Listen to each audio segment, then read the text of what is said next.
Samantala, 50 pamilya apektado ng sunog sa Zapote 2, Bacoor, Cavite.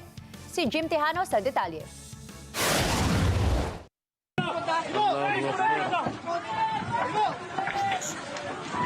Isang malaking sunog ang sumiklab sa isang residential area sa barangay Zapote 2, Bacoor City, Cavite kahapon ng hapon. Mabilis na kumalat ang apoy kaya kinailangang itaas ito sa ikatlong alarma. Hudyat ng malawakang responde, kasama ang hindi bababa sa 50 fire truck mula sa mga bombero at volunteers.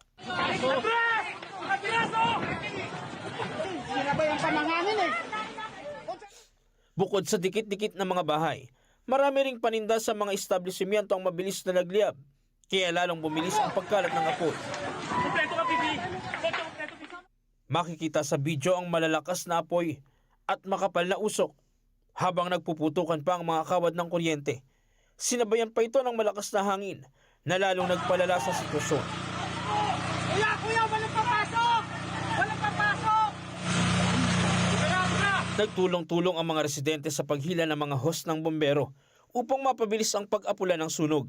Ang iba naman, agad na nagsalba ng kanilang mga gamit habang patuloy ang pagliyab ng apoy. Sa tindi ng apoy at kapal ng usok, ilang kabahayan at establishmento ang nadamay, kabilang na ang barangay hall ng barangay Zapote 2 at isang 3 palapag na gusali. Pasado alas 8 ng gabi nang tuluyang ideklara ang fire out, matapos ang halos 4 na oras na pag-apula. Ayon sa kapitan ng barangay, tinatayang nasa 40 hanggang 50 pamilya ang nawala ng tirahan at posible pa itong tumaas dahil may mga bahay na binubuo ng 2 hanggang 3 pamilya. Sa kabila ng matinding sunog, wala namang naitalang nasawi o nasugatan sa insidente.